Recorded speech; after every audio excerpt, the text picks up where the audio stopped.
dans les rayons. C'est le Far West partout.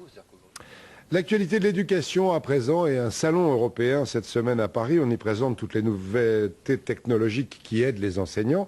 Beaucoup en utilisent déjà, par exemple dans un lycée du Vaucluse où les lycéens disposent de petits boîtiers électroniques pour répondre aux questions qu'on leur pose. À Pertuis, Marc de Chevigny, Éric Delpech. L'eau potable que nous buvons, doit-elle être pure et doit-elle toujours avoir la même composition? D'ordinaire, pour répondre à une question du professeur, on lève la main. Mais ici, on presse un bouton. Quand je vais cliquer sur le chrono, vous allez pouvoir démarrer à répondre à cette question. Réponse A, réponse B, réponse C, façon permis de conduire ou jeu télévisé. Les résultats de toute la classe s'affichent en direct sur le tableau électronique. Grande majorité pour la réponse 2. La proposition exacte, c'était la 4e. 80% des élèves ont donc donné une mauvaise réponse.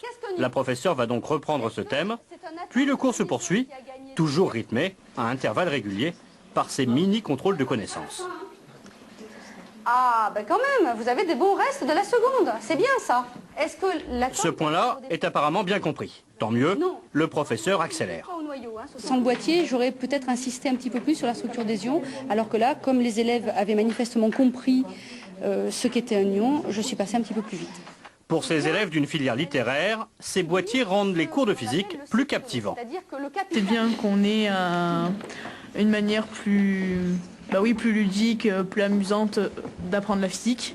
Ça permet aux autres élèves qui sont un petit peu plus timides peut-être, qui n'oseront pas lever la main pour donner une réponse, de donner la réponse automatiquement et de voir si là aussi ils ont compris, s'ils n'ont pas compris.